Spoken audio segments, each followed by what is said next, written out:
It's a goal! Can you believe it? It's extraordinary. So one of the features we're going to have here during the trade game is Brendan Goddard taking a deep dive into one of the teams who's a player under the microscope, and I think we've flagged already that we might be having a look at one of the South Australian teams tonight. We do, and it's quite obvious, really, what's taken place in the last week. So it's Adelaide. So Fascinating what's going on here. It is. Yep. It's extraordinary. From obviously the grand final appearance where they've come from the last couple of years, and everyone expected them to rebound and bounce back from that, but it just hasn't happened. So point one is there's no stability.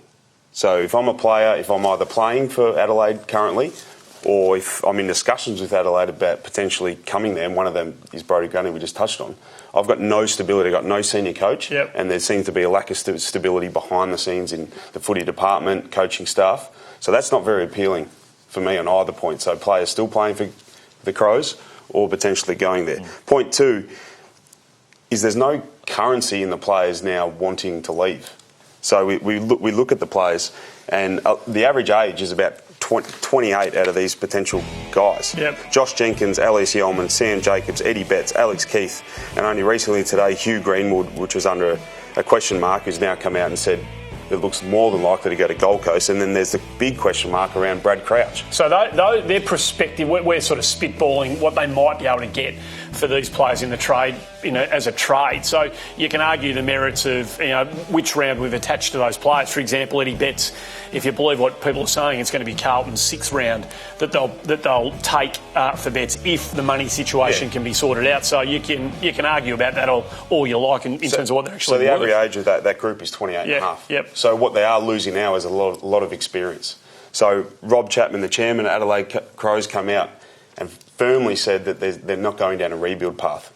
But I feel now that their hand's been forced because of this exodus from the players. It's the closest relation you can have to a rebuild being forced upon them. Correct. If it's not going to be called a rebuild. So as I said, you lose all this experience. So they've got no other choice now but to go out and go to the draft and expect a little bit more in return for these players. But as we just highlighted, there's no currency for most of those players on that list. So how is this play? I mean, you've been around footy clubs for half your life. We've had a look at the players who are potentially on the move. Who's making these decisions? I mean, the coach who's prospectively going to be, or the next coach in waiting, is probably going to be looking at what's taking place over in Adelaide going, hang on, I'm not sure I necessarily agree with some of these calls. Or we want to fight for this bloke. We can't be letting him walk out. Yeah, correct. So it'll come under the GM of football. Yep.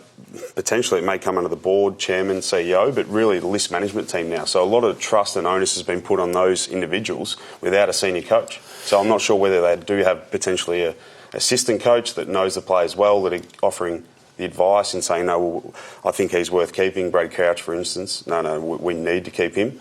And there's others, no, we can afford to lose him and try and get something in return. A break here on the trade game. They are a fascinating study through this period, the Adelaide Crows. When we come back, the trick of the trade, Brendan Goddard, if you're a Fremantle supporter, is going to encourage you that you are still very much a chance of getting the one-away cat.